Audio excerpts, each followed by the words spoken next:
హైదరాబాద్ కంచ గచ్చిబౌలి భూముల వ్యవహారంపై ప్రధాని నరేంద్ర మోడీ స్పందించారు.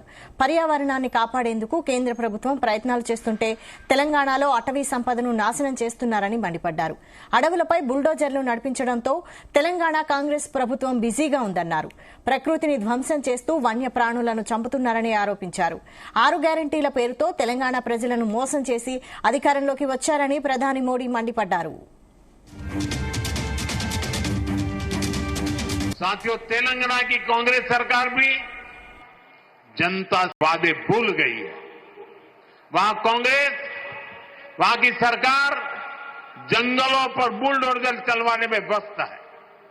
प्रकृति को नुकसान, जानवरों को खतरा, यही है कांग्रेस की कार्यशैली। हम यहां कचरे से गोवर्धन बनाने के लिए मेहनत कर रहे हैं और वो बने बनाए जंगलों को उजाड़ रहे हैं। यानी सरकार चलाने के 2 मॉडल आपके सामने है। एक तरफ कांग्रेस का मॉडल है जो पूरी तरह झूठ साबित हो चुका है, जिसमें सिर्फ कश्मीर कुर्सी के बारे में सोचा जाता है। दूसरा मॉडल बीजेपी का है जो सत्य के आधार पर चल रहा है, बाबा साहब आंबेडकर ने दी हुई दिशा पर चल रहा है, संविधान की मर्यादाओं को सर आंखों पर चढ़ा के चल रहा है और सपना है विकसित भारत बनाने के लिए प्रयास करना। आज यहां यमुनानगर में भी हम इसी प्रयास को आगे बढ़ता देखते हैं।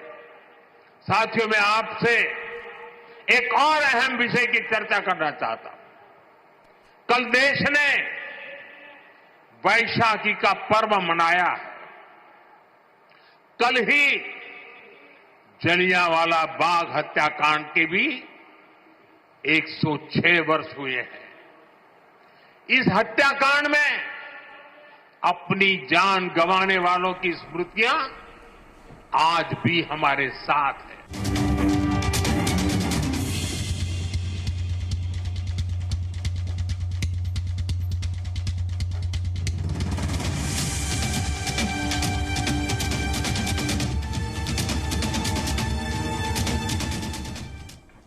హైదరాబాద్ కంచ గచ్చిబౌలి భూముల వ్యవహారంపై ప్రధాని నరేంద్ర మోడీ స్పందించారు.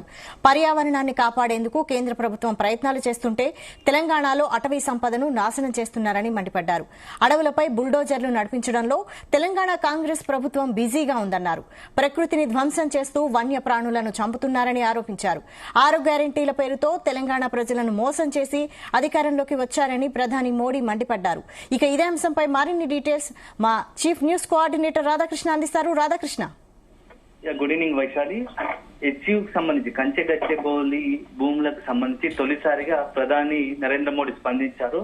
గత కొద్ది రోజులుగా ఈ హెచ్యూకి సంబంధించి కంచె గచ్చిబౌలి భూములపైన తీవ్ర వివాదం చెలరేగుతా ఉంది. ఒకవైపు విద్యార్థులు, ప్రతిపక్షాలు, ఇట్లా పర్యావరణవేత్తలు అందరూ కూడా ప్రభుత్వ నిర్ణయంపై, కాంగ్రెస్ సర్కార్ నిర్ణయంపైన తీవ్రంగా ఆగ్రహం వ్యక్తం చేస్తున్నారు, తమ ఆందోళన కొనసాగిస్తున్నారు. ఈ క్రమంలో ఈ రోజు ఏకంగా ప్రధాని మోడీ, నరేంద్ర మోడీ సైతం కాంగ్రెస్ తీరుపైన తీవ్రంగా స్పందించారు. ఇక్కడ ఉన్నటువంటి కాంగ్రెస్ సర్కార్, తెలంగాణలో ఉన్నటువంటి కాంగ్రెస్ ప్రభుత్వము పర్యావరణాన్ని నాశనం చేస్తా ఉంది, అడవులను ధ్వంసం చేస్తా ఉంది. కేవలం అడవులను నాశనం చేయడానికి, బుల్డోజర్లను పంపించడానికి కాంగ్రెస్ ప్రభుత్వం బిజీగా ఉంది. ఒకవైపు కేంద్రం మొత్తం కూడా బీజేపీ ప్రభుత్వము, కేంద్రంలో ఉన్నటువంటి మా సర్కారు దేశవ్యాప్తంగా పర్యావరణం కాపాడడానికి, ప్రకృతిని కాపాడడానికి మేము ఒకవైపు తీవ్రంగా శ్రమిస్తుంటే, ప్రయత్నం చేస్తుంటే, మరోవైపు కాంగ్రెస్, తెలంగాణలో కాంగ్రెస్ సర్కారు మాత్రం మొత్తం కూడా ప్రకృతిని, పర్యావరణాన్ని విధ్వంసం చేసే పనిలో బిజీగా ఉంది. అడవులపైకి బుల్డోజర్లను దండయాత్రకు పంపినట్టు చేస్తా ఉన్నారు. అదే సందర్భంలో అడవుల్లో ఉన్నటువంటి వన్యప్రాణులను కూడా సంహరిస్తుంది, చంపేస్తుంది అని చెప్పేసి తీవ్రంగా దుయ్యబట్టారు. అదే సందర్భంలో ఒకవైపు ప్రజలకు ఎన్నికల ముందు ఏమి హామీ ఇచ్చారో అవి హామీలు నెరవేర్చకుండా కాంగ్రెస్ మాత్రం ఇలాంటి పర్యావరణాన్ని విధ్వంసానికి ప్రయత్నిస్తుంది అని చెప్పేసి తీవ్రంగా విమర్శలు చేశారు. సో మొత్తంగా కూడా హెచ్యూ భూములకు సంబంధించి ప్రధాని మోడీ తమ పార్టీ స్టాండ్ ఏందో చెప్పినట్టుగా అవుతోంది. గత కొద్ది రోజుగా ఇక్కడ ఉన్నటువంటి స్థానికంగా ఉన్నటువంటి బీజేపీ నాయకులు కావచ్చు, బీజేపీ ఎంపీలు, మొత్తంగా ఎమ్మెల్యేలు కూడా హెచ్సీ భూములపైన తీవ్రంగా పోరాటం చేస్తా ఉన్నారు. ఎంపీల నుంచి కూడా తీవ్రంగా ప్రభుత్వంపై విమర్శలు చేస్తా ఉన్నారు. కాంగ్రెస్ సర్కార్ తీరును తప్పుపడుతున్నారు. ఈ క్రమంలో ప్రధాని మోడీ చేసిన వ్యాఖ్యలు తెలంగాణ బీజేపీకి ఒక బూస్టింగ్ గా మారుతాయి. ఎందుకంటే హెచ్సి భూములకు సంబంధించి ఏకంగా ప్రధాని మోడీ మాట్లాడడంతో, నరేంద్ర మోడీ స్పందించడంతో ఇక ఆ విషయంలో మరోసారి పార్టీకి సంబంధించి బీజేపీ కాంగ్రెస్ సర్కారు పైన మరింత ఘాటుగా ధీటుగా వెళ్లే అవకాశం కనబడతా ఉంది.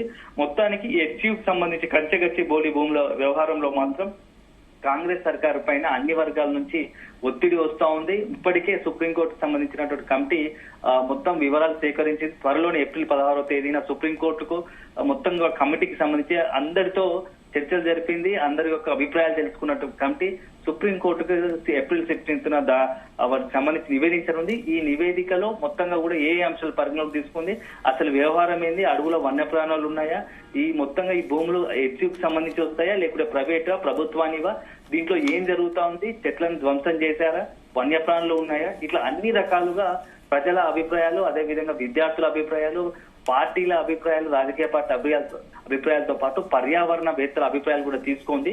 సో మొత్తంగా కూడా హెచ్సి ల్యాండ్ సంబంధించి త్వరలోని ఏప్రిల్ 16కు సంబంధించి సుప్రీంకోర్టులో ఈ యొక్క కమిటీ నివేదిక అందించిన తర్వాత అత్యున్నత న్యాయస్థానం సుప్రీంకోర్టు కూడా ఏం నిర్ణయం తీసుకుంటుంది, ఎలాంటి తీర్పు ఇస్తుంది, కాంగ్రెస్ సర్కార్ ఒకవేళ రేవంత్ రెడ్డి సర్కార్ ఏం చేయబోతా ఉంది, మొత్తంగా కూడా ఆసక్తికరంగా మారింది. ఎందుకంటే ఇప్పటికే మొత్తంగా కూడా తెలంగాణకు సంబంధించి ఈ వ్యవహారంలో, రాజకీయ వ్యవహారంలో హెచ్సికి సంబంధించి చాలా హాట్ గా మారింది. రాజకీయంగా తీవ్ర ప్రకంపనలు నేర్పింది. ఇప్పటికే దానికి సంబంధించి బీఆర్ఎస్ అదేవిధంగా కాంగ్రెస్ మధ్య తీవ్ర మాటల యుద్ధం కొనసాగుతోంది. దానికి సంబంధించి 30,000 కోట్ల అవినీతి జరిగింది. ఈ హెచ్సి భూముల వ్యవహారంలో అంతా కూడా అవకతవకలు జరిగాయి. పెద్ద ఎత్తున అవినీతి ఉంది అని చెప్పేసి బీఆర్ఎస్ వర్కింగ్ ప్రెసిడెంట్ కేటీఆర్ కూడా ఆరోపణలు చేస్తా ఉన్నారు, విమర్శలు చేస్తున్నారు. ఈ నేపథ్యంలో బీఆర్ఎస్ నుంచి వస్తున్న విమర్శలు, అదే విధంగా కాంగ్రెస్ లో కూడా కొంత అంతర్గతంగా కూడా హెచ్సి ల్యాండ్ వ్యవహారంలో తొందరపడ్డామా అని చెప్పేసి ఒక చర్చ జరిగింది. ఒక రకంగా ఇప్పటికీ ఆ కమిటీ కూడా అంతర్గతంగా పార్టీ కమిటీ వేసుకుంది.